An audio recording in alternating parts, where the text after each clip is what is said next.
천만 구독자 유튜버 찌양이 최근 새벽 충격적인 고백을 하면서 주요 언론사의 사회면 이슈로 떠오르며 관심이 뜨겁습니다. 이미 전남친이 고인이 되면서 관련 사건은 공소권 없음으로 끝났지만 문제는 이러한 과거를 이용하는 악질 사이버레카가 문제였습니다. 현재 27살의 찌양은 처음 방송을 시작한 2018년 이후 4년 동안 매일 전남친에게 지속적으로 맞으며 먹방 촬영을 했었고 유튜브 수익은 대부분 다 빼앗겼고 이전엔 잠깐이지만 전남친에 의해 그가 운영하는 술집 술 따르는 일을 하는 등 지옥 같았다고 고백했습니다. 이런 전남친은 대학 휴학 때 만났는데 폭력적인 모습이 보여 헤어지자 했지만 동영상을 빌미로 협박하면서 이런 일들이 이어졌다고 했습니다.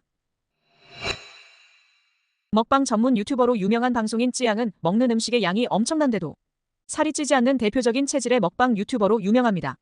대한민국의 총인구 5천만 명 중에 무려 1,000만 명이 그녀의 유튜버 구독자로 그 수익 또한 웬만한 중소기업 대표보다 많을 거라고 예측되고 있는데요.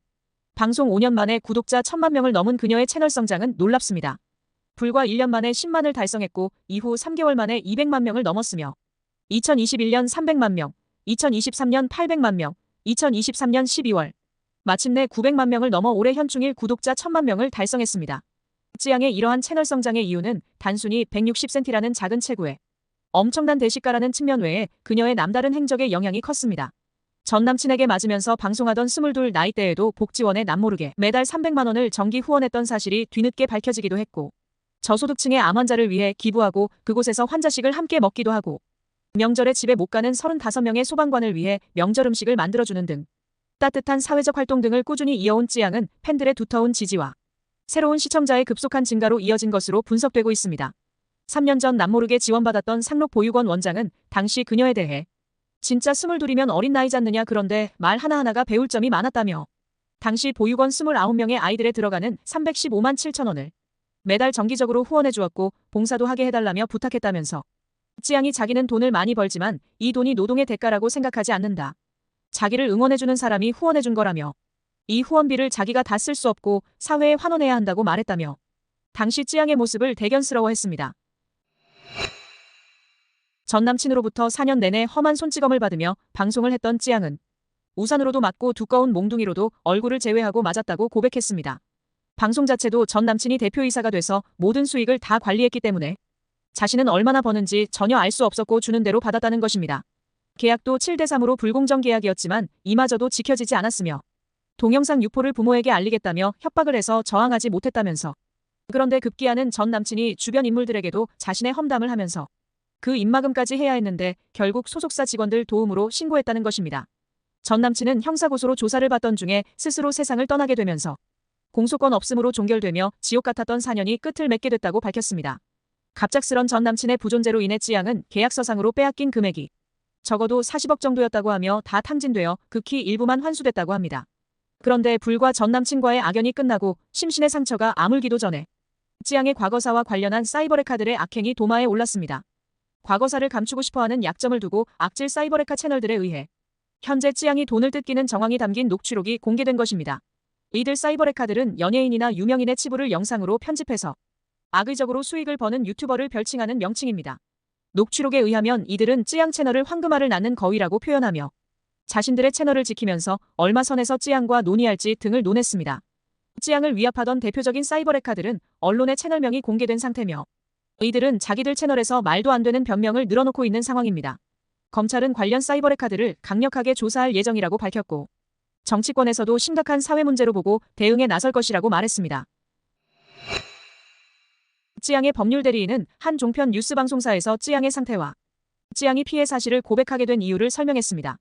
이미 사건 종결 1년이 지났고 공개할 생각이 전혀 없었으나 허락도 없이 가로세로 연구소 채널이 녹취록을 공개하면서 추측과 진실, 사실관계가 좀 다른 부분들이 뒤섞이며 억측이 계속되어 이를 막기 위해 피해 사실을 직접 진술키로 결정하게 됐다고 밝혔습니다. 현재 찌양의 상태는 방송 이후 변호사와도 연락이 어려울 정도로 매우 무기력한 상태로 많이 힘들어하고 있다고 전했습니다. 변호사는 과거 일을 밝히지 않는 조건으로 돈을 뜯어냈다고 지목된 사이버레카 유튜버들에 대해서는 찌양 측은 아직 아무런 의견은 없다며 찌양과는 전 남친과의 소속사 전속 계약을 수정하는 과정에서 만났는데 자신을 숨기고 너무 불공정한 부분을 수정하고 싶어 했다고 합니다. 그런데 계약서를 검토하니 아티스트에게 이렇게 불리하게 진행되는 것이 통상적으로 수년간이나 납득이 안 돼서 결국 찌양임을 알게 됐다는 것입니다.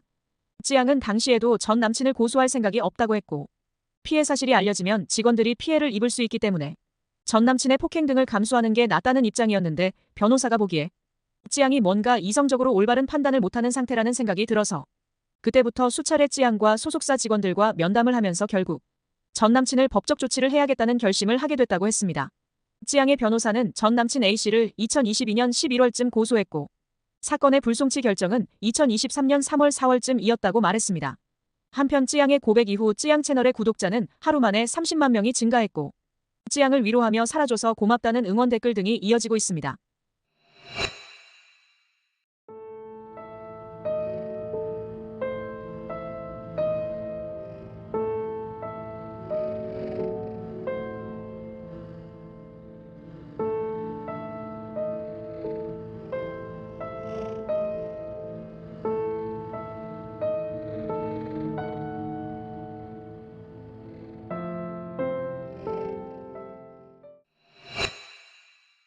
찌양이 어렵게 과거사를 고백했던 지난 7월 11일 한 달 전에 코로나 때 도움을 받았던 암투병 사장님의 댓글이 화제가 되고 있습니다. 당시 찌양은 코로나19로 경제적인 어려움을 겪고 있는 소상공인에게 사연을 접수해 당첨되면 무료로 홍보해주던 시절이었다고 합니다. 사연을 보낸 것은 아내인 최미성 씨라고 합니다.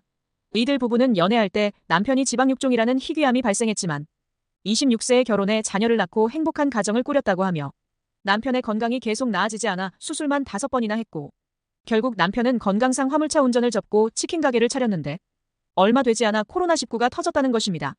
아내는 장사가 안 돼서 남편이 스트레스로 더 악화될까봐 걱정했고 남편은 추운 날 전단 돌리는 아내의 모습에 눈물이 났다고 합니다. 찌양은 치킨 가게에 깜짝 방문해 준비돼 있던 치킨을 모두 사서 실시간 방송으로 먹방을 하며 부부의 사연을 전하며 관심을 부탁했는데 부부는 이 방송을 지켜보다가 갑자기 치킨 주문이 쇄도하기 시작해 당황스러울 정도였고 기쁜 마음이 너무 컸다고 회상했습니다. 치킨 가게 부부는 오랜만에 찌양 방송 채널에 한 달 전 들러 인사하며 암이 재발해 7번째 수술을 했지만 수술 후 회복하고 있다. 응원을 많이 해주셔서 댓글을 남긴다. 저희는 아직도 열심히 잘 지내고 있다. 항상 건강하시고 행복이 가득하시길 바라겠다는 메시지를 전했다고 합니다. 찌양이 전 남친에 의해 상당히 어려웠던 때에도 꾸준히 기부하고 선행을 이어온 사실이 알려지며 많은 감동과 교훈을 주고 있습니다. 비공식적으로 사이버레카 유튜브가 가장 많은 나라는 한국이라고 합니다. 남의 약점과 치부를 자신의 이익으로 갈취하는 자들이 많다는 것입니다.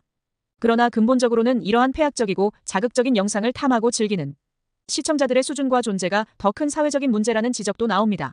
현재 한국 유튜브는 방송으로 분류되지 않아 언론중재법 적용 대상도 아니고 정보통신망법 등도 사후 조치여서 피해를 막기에는 역부족입니다.